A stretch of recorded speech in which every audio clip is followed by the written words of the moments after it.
modalidade 1, Programa Emergencial de Retomada do Setor de Eventos, PERSE.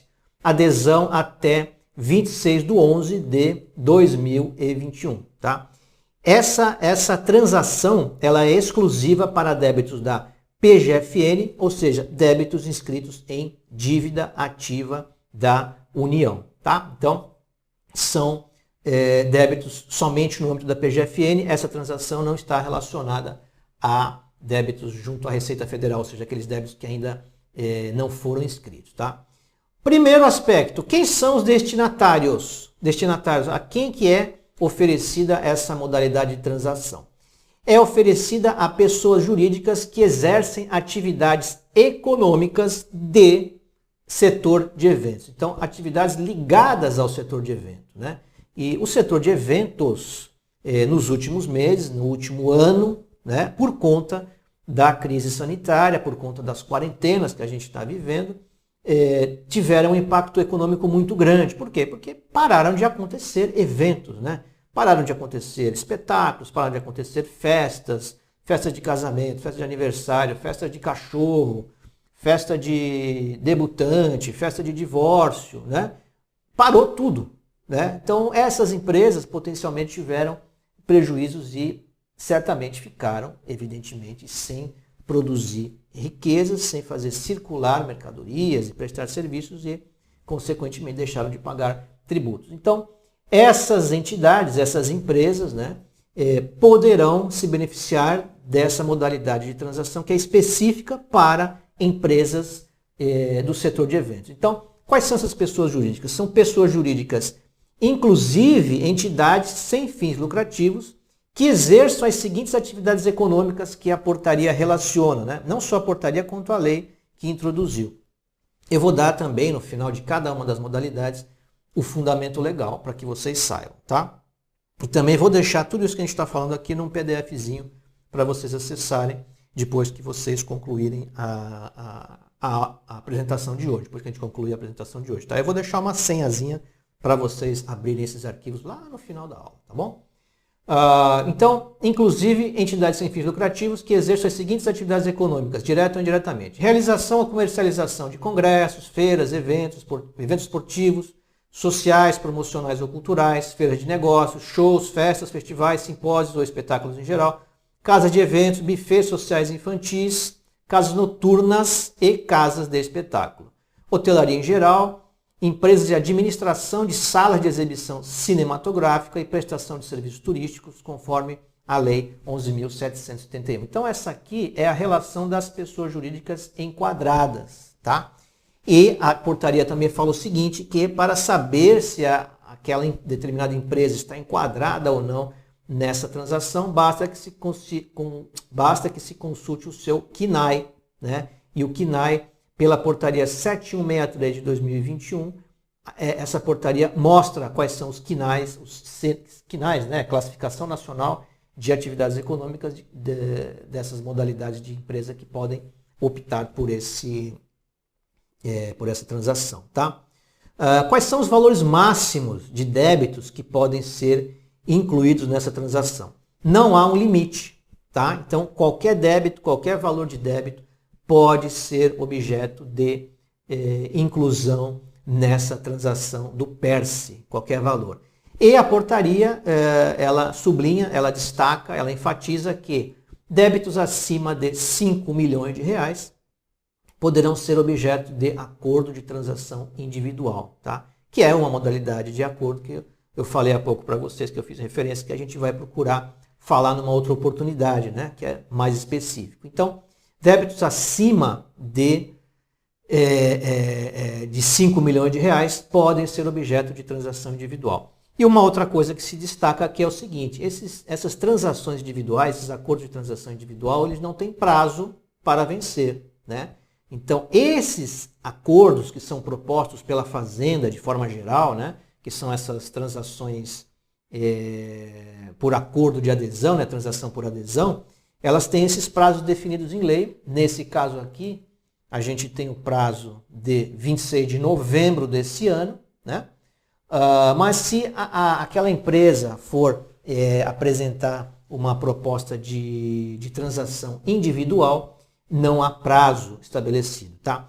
E nesse caso, apesar de não haver prazo definido, tem a PGFN um prazo de até 30 dias para analisar esse requerimento individual. Então, assim, o acordo de transação individual ele acaba fugindo das regras do acordo de adesão, porque há a necessidade de o contribuinte apresentar o seu projeto de recuperação fiscal para a Fazenda para que ela avalie se concederá ou não algum benefício. Então, acima de 5 milhões de reais, a empresa pode solicitar o acordo de transação individual. Se for abaixo de 5 milhões de reais, ela só tem a alternativa de aderir a esse acordo. Se for acima de 5 milhões, além dela ter a possibilidade de aderir a esse acordo, a essa transação, ela também pode propor o acordo individual, tá? O objetivo dessa transação qual que é, né? O que essa transação aí ela tem como objetivo? Então, permitir que os débitos inscritos em dívida ativa da União, né? Então, novamente, é só débito junto à PGFN, exclusivamente de pessoas jurídicas que exerçam atividades econômicas ligadas ao setor de evento, né? Paguem essa dívida com benefícios de descontos de redução de juros, multas e encargos, valor de entrada reduzida e prazos diferenciados. Né? Os prazos serão alongados. E aqui sublinha-se o seguinte: conforme a capacidade de pagamento do contribuinte devedor. Né?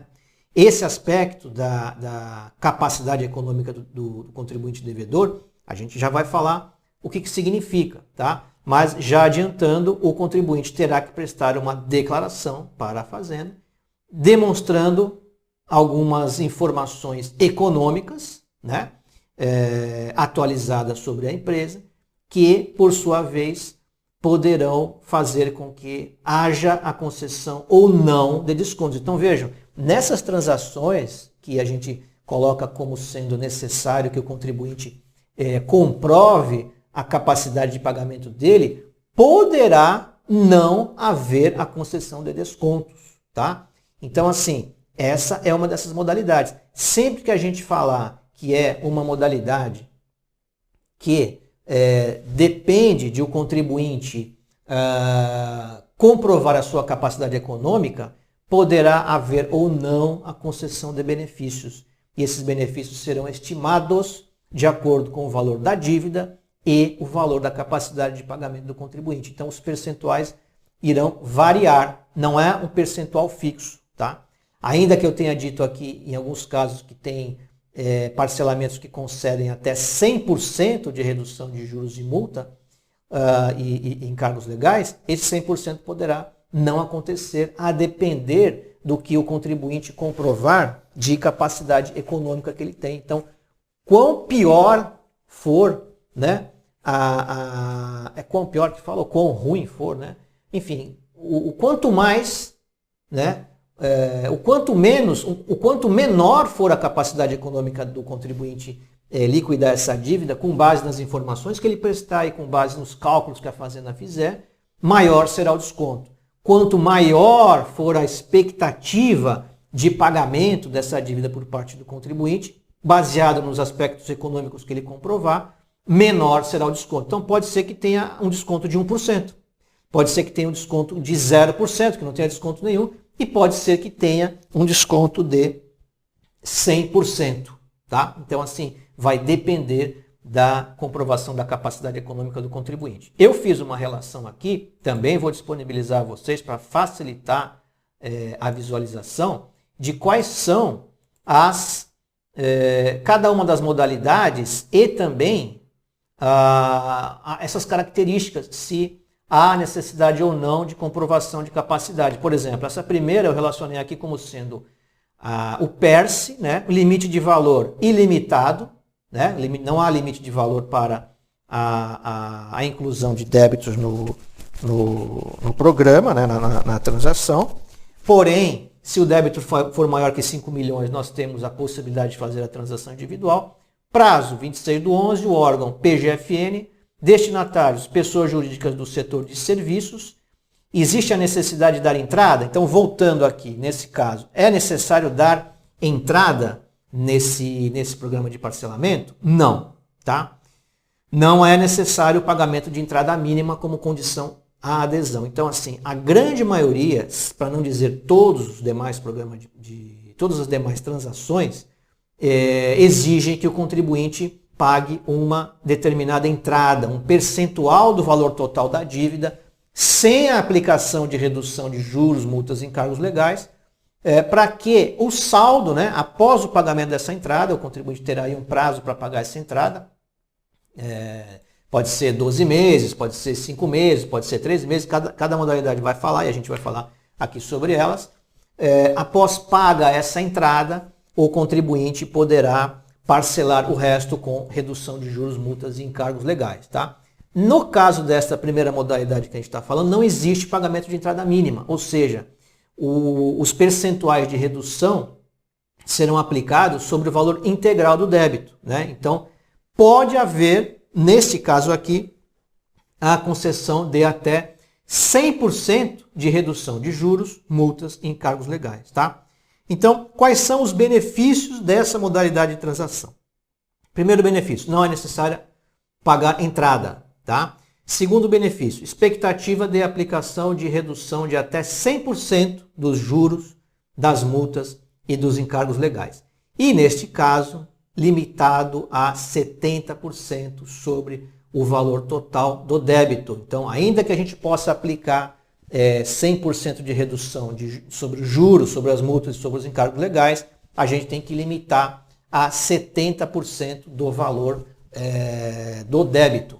Tá? O débito total não pode ser reduzido mais de 70%. Lembrando que o principal nunca é reduzido, tá, gente? É juros, multa e encargo legal, tá bom?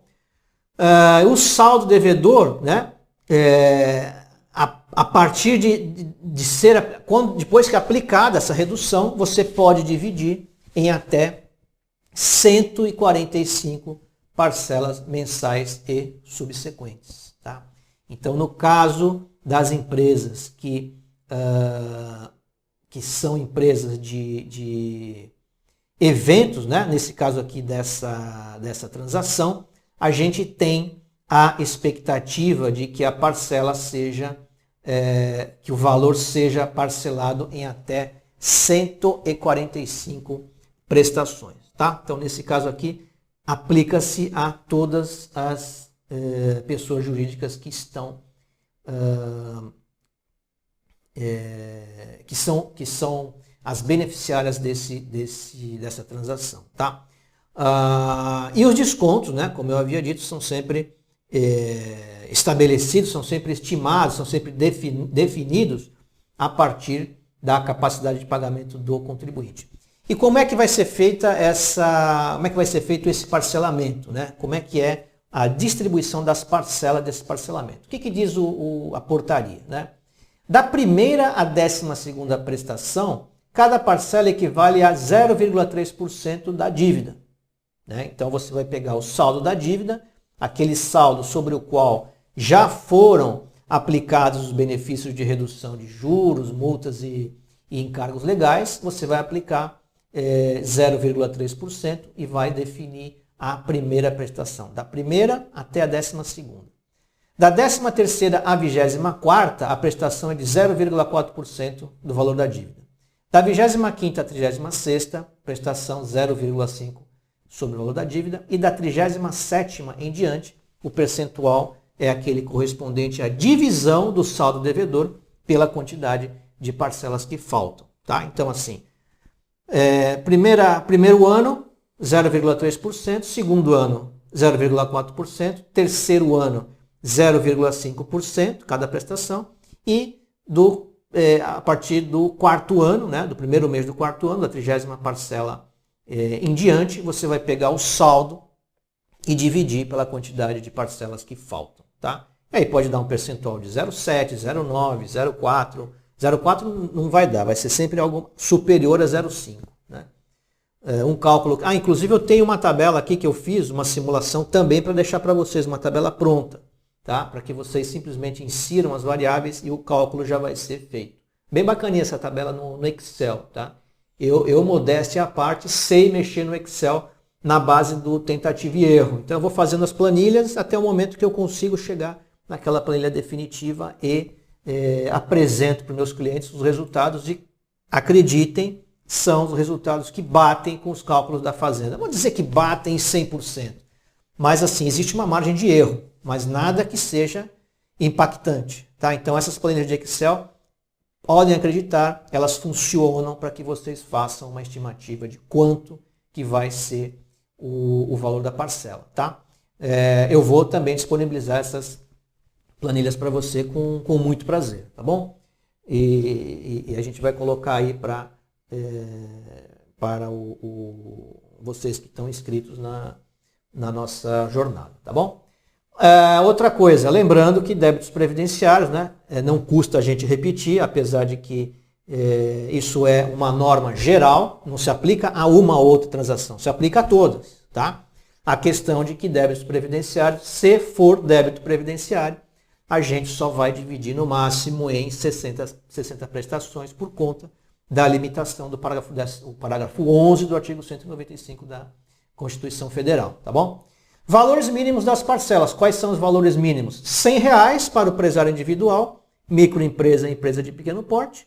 R$100 o valor de cada parcela, o valor mínimo de cada parcela, tá? Então, independentemente do cálculo que você faça em relação às parcelas, os percentuais sobre o valor da dívida, o percentual do saldo, o que seja, se o cálculo for inferior a 100, o valor da parcela vai ser R$100, tá? E R$500 nos demais casos. Então, se não for empresário individual, se não for microempresa e se não for empresa de pequeno porte, a gente tem R$500 de parcela mínima, tá? Como é que é o procedimento dessa transação? Exclusivamente pelo serviço Regularize da PGFN, né? Não é o nosso Regularize online, né? O regularize.pgfn.gov.br. O nosso é regularize.online, né? Que é o Regularize do contribuinte. Lá é o Regularize da Fazenda. Então o interessado entra no sistema Regularize, lá no CISPAR, no sistema de parcelamento, no sistema de negociações, sistema de acordos, e faz a adesão por lá, tá? E aqui eu quero falar com vocês sobre a questão da capacidade de pagamento do contribuinte, né? A capacidade de pagamento do contribuinte, como que ela é verificada, como que ela é avaliada lá pela Fazenda Pública. Então, essa questão da capacidade de pagamento, ela é aplicável a todas as modalidades de transação que impõem como condição a necessidade do contribuinte comprovar a capacidade de pagamento dele. Então essa aqui é a primeira que se aplica essa regra, tá? Então sobre essa questão da capacidade de pagamento, como é que funciona? Para a Fazenda conceder os benefícios de redução de juros, multas e encargos legais, ela vai ter que verificar, a Fazenda vai ter que verificar a situação econômica do contribuinte e a capacidade de pagamento dele. Então ele vai verificar a capacidade econômica dele e a capacidade de pagamento. Né? Vai verificar a situação econômica, né? De acordo com aquilo que ele declarar, e de acordo com aquilo que a Fazenda tem de dados informados no sistema da Fazenda, tanto pelo próprio contribuinte, quanto dados que a própria Fazenda tem apurado e dados informados por terceiros, né? Então a Fazenda vai verificar a situação econômica e a capacidade de pagamento do contribuinte devedor, considerando o quê? Considerando o impacto causado por conta da crise econômica causada pela crise sanitária que a gente está passando agora. Não vou nem falar o nome do tal do vírus e da doença, porque vocês já sabem, né? Eu não gosto de falar, evito ao máximo falar esse nome porque é bastante desgastante, tá bom? Então é a crise sanitária, vocês sabem do que eu estou falando, tá? E o que é esse impacto, né? O impacto da pandemia, né? O que é esse impacto da pandemia na geração de resultados? Houve os resultados desse contribuinte interessado em negociar, ele tem que ter sofrido algum tipo de impacto. E esse impacto, o que é? É a redução, em qualquer percentual que seja, da soma da receita bruta de 2020 em relação a soma da receita bruta do ano de 2019. Então, se o contribuinte faturou X no ano de 2019 e faturou, né, e teve de receita bruta X menos 1 em 2020, esse contribuinte devedor, ele é um potencial beneficiário da redução de juros, multas e encargos legais.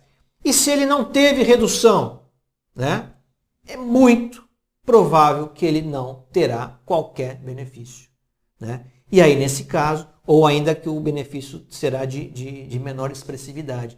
Aí, nesse caso, o que vai valer a pena para o contribuinte em relação a benefícios, em relação a usufruir algum potencial benefício que ele possa ter? Vai ser na quantidade de parcelas que ele vai poder parcelar.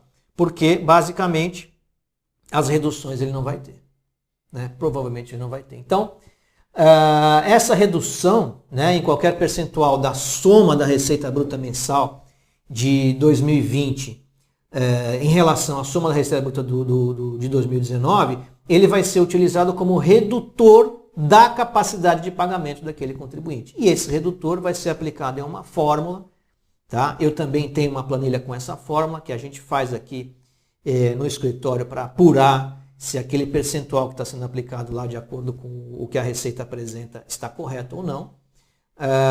Tem toda uma fórmula para verificar qual o valor do débito, qual o valor do que ele tem de recolhimento nos últimos anos, qual que é o valor do patrimônio dele, o valor, se houve redução ou não redução de faturamento. Isso tudo é jogado numa fórmula e a Fazenda ela entrega para você o resultado do cálculo, tá? E essa estimativa de revisão, ela pode ser contestada pelo contribuinte através de um processo de revisão de apuração da capacidade econômica, que tem um processo para fazer isso, tá? Mas, via de regra, o sistema já, a partir do momento em que o contribuinte entrega essas informações, ele insere essas informações através do formulário que tem lá dentro do Regularize da Fazenda, a Fazenda, num décimo de segundo, já apresenta a estimativa da capacidade. Tá? E aí essa estimativa, caso o contribuinte entenda que não está de acordo com aquilo que ele entende que é adequado, ele vai poder pedir a revisão, e aí existe todo um processo para isso. Tá? Mas, via de regra, é o que vale, é o que está sendo apresentado. Tá? Mas é outra atividade, é outro serviço que pode ser executado em benefício do cliente. Tá? Buscar uma revisão da capacidade econômica para que ele, por sua vez, possa aderir àquela modalidade, tá bom?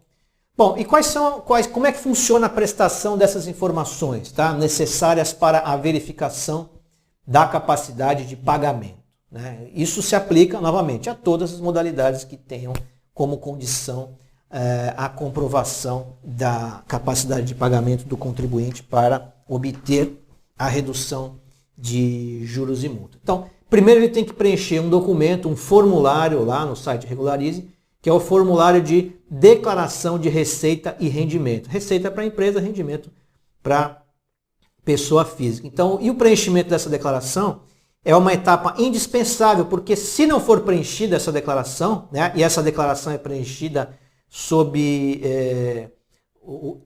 tendo o contribuinte que firmar a responsabilidade, né, declarar aquilo como verdadeira sob as penas da lei, tá?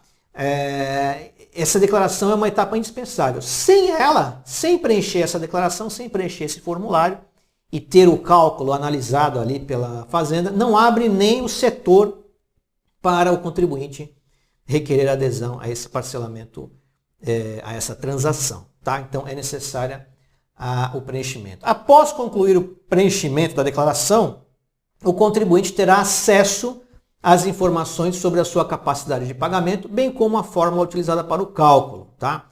Então, assim, depois que o contribuinte preenche essa declaração, imediatamente já aparece uma tela no sistema apresentando qual que é a estimativa de capacidade de pagamento do contribuinte e o seu enquadramento em uma das categorias A, B, C ou D, sendo que a D é aquela que apresenta um grau de irrecuperabilidade do tributo absurdo, quer dizer, a empresa nunca vai pagar essa dívida. A C é aquela que apresenta um grau de recuperabilidade da dívida por parte da PGFN aí também muito ruim.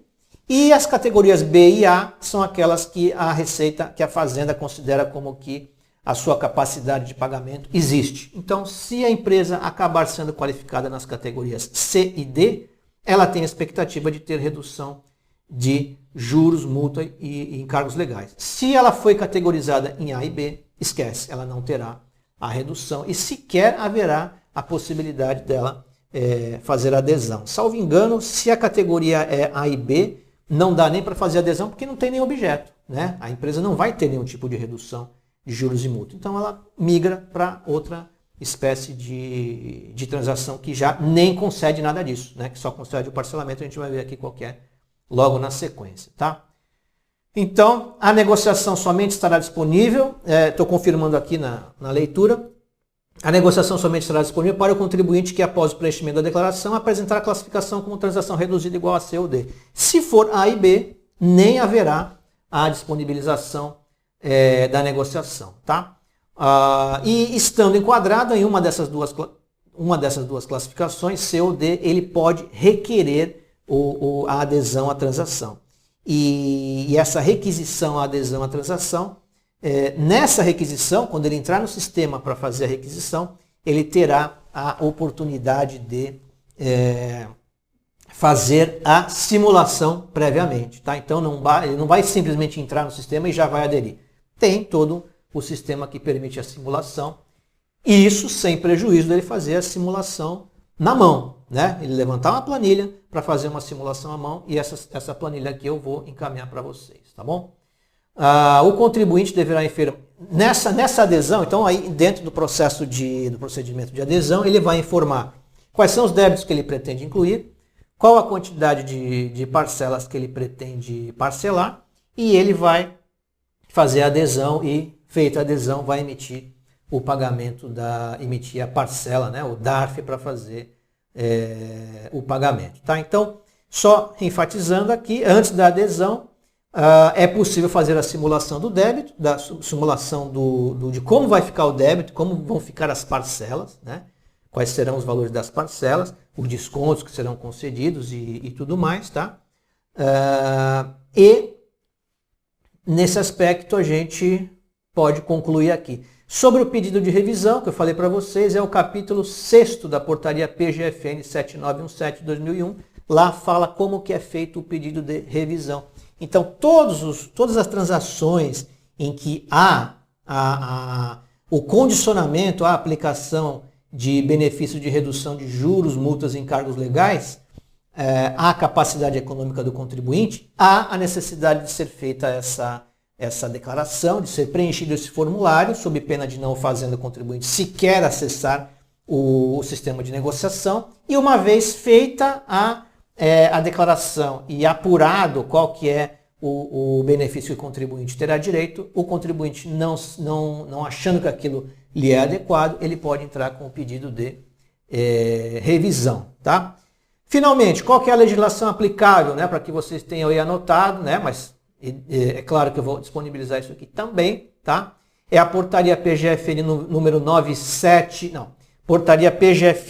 7917, de 2 de julho de 2021, que estabelece procedimentos, requisitos e condições necessários à realização da transação relativa ao tal do PERSE, que é o Programa Emergencial de Retomada do Setor de Eventos. Então essa é a portaria que regulamenta, tá? A Lei 11.141, que é a lei que introduz essa questão das ações emergenciais e temporárias destinadas ao setor de eventos para compensar os efeitos decorrentes da medida do combate à pandemia do blá blá blá, né? Do danado do vírus. E a lei complementar 174, que expressa, que autoriza a fazer acordos no âmbito de débito do Simples Nacional. A portaria 9917, que regulamenta a transação na cobrança derivativa da União. 9917 é a portaria principal que dá o fundamento para as demais portarias, né?